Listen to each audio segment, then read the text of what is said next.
توجہ کرو کہ کل قیامت کے دن ایسا نہ ہو کہ یہی بیٹی ہمیں جہنم میں لے جائے، یہی بیٹی ہمارا گریبان پکڑے اور ہمیں جہنم میں لے جائے۔ دنیا کی بچیوں سے اور جوانوں سے کہنا چاہتا ہوں کہ کل قیامت کے دن ان نوجوانوں کا گریبان پکڑے گا وہ حسین جو کربلا کے میدان میں سر کٹا بیٹھا تھا۔ کل قیامت کے دن یہ حضرت فاطمہ رضی اللہ تعالی ان بچیوں کا گریبان پکڑے گی اور پوچھے گی ان سے، بتا میرے بیٹے نے کربلا کے میدان میں اپنی گردن کٹوا دی تھی، بتا تو میرے لیے کیا لے کر آئی ہے؟ تو نے تو اس پردے کا بھی فاش کر دیا، اپنی عزت کو بھی غیروں کے حوالے کر دیا، اپنا لباس بھی غیروں کے حوالے کر دیا۔ اس باپ کو غیرت نہیں، اس کی عزت بھی لٹ گئی، اس کا ایمان بھی لٹ گیا، اس کی تمیز بھی مر گئی۔ اپنی بچی کے لیے دیکھ کر فخر سے کہتا ہے میری بچی تعلیم یافتہ ہے، پی ایچ ڈی کر کے بیٹھی ہے، فلاں سکول میں بچوں کو تعلیم دے رہی ہے، لیکن بغیرت کو شرم نہیں، نہ اس کے سر پہ دوپٹہ ہے، نہ اس کے سر پہ چادر ہے، بال لوگ دیکھ رہے ہیں، اس کے جسم کی لوگ نمائش کر رہے ہیں، اس باپ کو غیرت نہیں آتی۔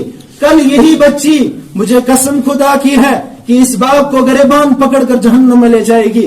جب اس بچی پر جہنم نازل ہو جائے گی اور اللہ تعالیٰ کہیں گے فرشتوں اس کو گھسیٹو اور جہنم میں ڈال دو، یہ بچی کہے گی میرے رب نہیں، میرے باپ کو بلایا جائے، میں اس سے پوچھتی ہوں اس نے مجھے کون سی تعلیم دی تھی۔ اللہ تعالیٰ کہیں گے بلایا جائے اس کی باپ کو بھی عدالت میں۔ جب اس کا باپ وہاں پہنچ گیا یہ بچی کہے گی اس باپ نے مجھے دین کا پیغام نہیں سکھایا تھا، اس باپ نے مجھے قرآن کی تعلیم نہیں سکھائی تھی، اس نے تو مجھے مغربی تعلیم سکھائی تھی، اس نے تو مجھے سکولوں میں لے کر داخل کیا تھا، میں کیا سیکھتی، میں تو اس کی محتاج تھی۔ اللہ تعالیٰ کہیں گے لے جاؤ اس کے باپ کو بھی۔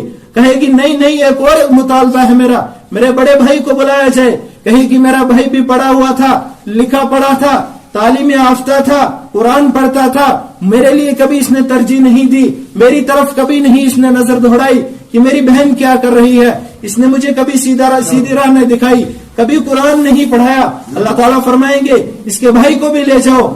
جب چند قدم آگے یہ عورت جائے گی اور کہے گی نہیں میرے رب میرے شوہر کو بھی بلایا جائے جس کے لیے میں نے اپنی زندگی وقف کر دی تھی، ذرا پوچھا جائے میرے شوہر کو کہ میرے لیے اس نے کیا کیا ہے، مجھے کتنا دین سکھایا ہے اور مجھے کتنا اللہ کی کبریائی کا پابند بنایا ہے۔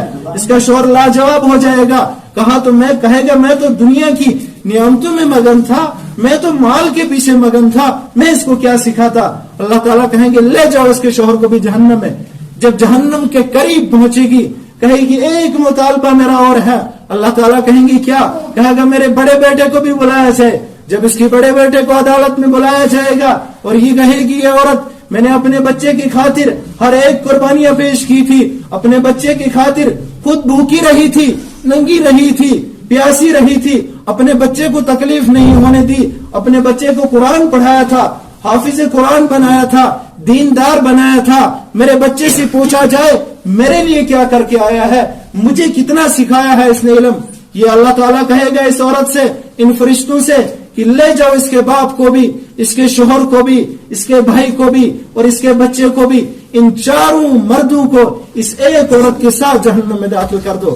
اور یہ ہو کر رہے گا، یہ اللہ تبارک و تعالیٰ کا وعدہ ہے اپنے بندوں سے، اللہ تعالیٰ کا قانون ہے، اللہ کا ضابطہ ہے، بس یہی ہمارا ایمان ہے۔